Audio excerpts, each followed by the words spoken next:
Assalamualaikum warahmatullahi wabarakatuh. Saya Marlina dengan NIM 21021196. Saya akan menjelaskan tentang mengelola budaya pelayanan. Masyarakat Indonesia memiliki sistem nilai dan norma budaya masing-masing. Budaya adalah perilaku konvensional masyarakat yang mampu mempengaruhi semua tindakan meskipun sebagian besar tidak disadarinya. Sedangkan dalam organisasi, budaya pelayanan memiliki peran sangat penting dalam organisasi. Menurut EUNO 2012, ada beberapa alasan yang membuat budaya pelayanan menjadi faktor penting. Yang pertama, budaya yang kuat dalam pelayanan akan mengarahkan perilaku karyawan secara konsisten dalam melayani pelanggan.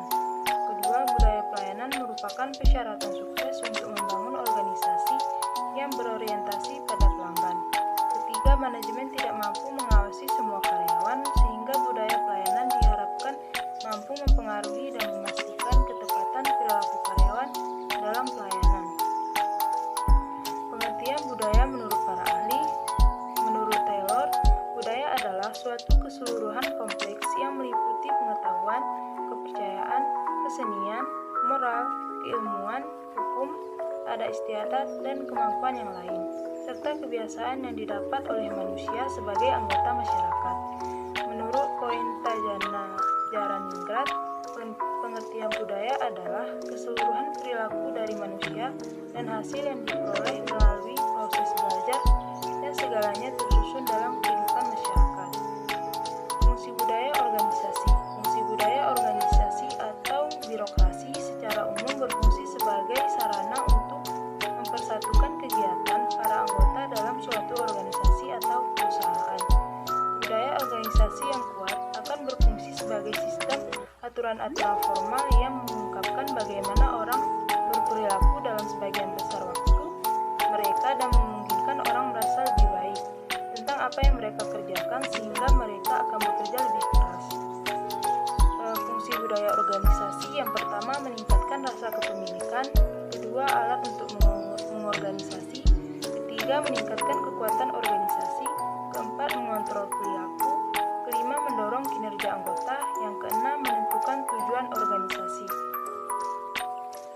Indikator-indikator budaya birokrasi. Untuk dapat mengeneralisasikan variabel budaya ini, maka diuraikan indikator-indikator yang dapat mengukur variabel budaya, yakni faktor internal pegawai, sikap mentalitas pegawai yang dapat menurunkan kemampuan aparat untuk membuat optimal di lingkungan kerja, antara lain dapat dilihat melalui beberapa sikap, yaitu pertama, sikap mental yang berorientasi membelanjakan daripada menghasilkan. Yang kedua, sikap minta dilayani bukan melayani. Yang ketiga, motivasi birokrat pada umumnya keliru atau tidak memahami dan tidak sesuai dengan fitrah dasar tugas institusi birokrasi.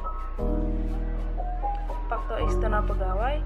Faktor eksternal pegawai dapat dilihat dari sikap mental masyarakat, yaitu watak, tabiat, pola pikir masyarakat yang selalu memiliki kolerasi dengan lingkungan eksternal yang pada hakikatnya merupakan suatu interaksi yang terjalin dengan lingkungan, baik yang menyangkut aspek politik, budaya sosial, maupun ekonomi dalam pengembangan tugas birokrasi secara baik. Kelebihan dan kekurangan pelayanan publik di Indonesia. Kelebihannya dapat membantu masyarakat dalam urusan pelayanan, menimbulkan rasa nyaman karena pelayanan yang maksimal, memudahkan masyarakat dalam mengerjakan segala urusan. Kelemahannya suka diakses, belum diinformatif, birokrasi yang bertele-tele, belum responsif. Budaya kerja pegawai dalam pelayanan publik. Setiap pegawai harus dibiasakan dan disiplinkan untuk melayani publik dengan sikap dan perilaku sesuai nilai-nilai yang berlaku. Setiap pegawai harus mengerti makna dari nilai-nilai inti, memahami cara menggunakan nilai-nilai inti, mengingat nilai baik dan nilai-nilai inti, memendam nilai-nilai inti di dalam pikiran bawah sadar, serta mampu menjadikan nilai-nilai inti sebagai energi positif dalam menangani setiap harapan dan kebutuhan publik. Lemahnya budaya pelayanan publik birokrasi di Indonesia. Yang pertama, terjadinya diskriminasi dalam pelayanan. Yang kedua, sering terjadinya pungli. Yang ketiga, tidak adanya kepastian. Yang keempat, rendahnya pengawasan eksternal eksternal dari masyarakat. Yang kelima, belum berjalannya desentralisasi kewenangan secara efektif, sistem pelayanan publik yang belum diatur secara jelas dan tegas. Sekian presentasi saya akhiri. Assalamualaikum warahmatullahi wabarakatuh.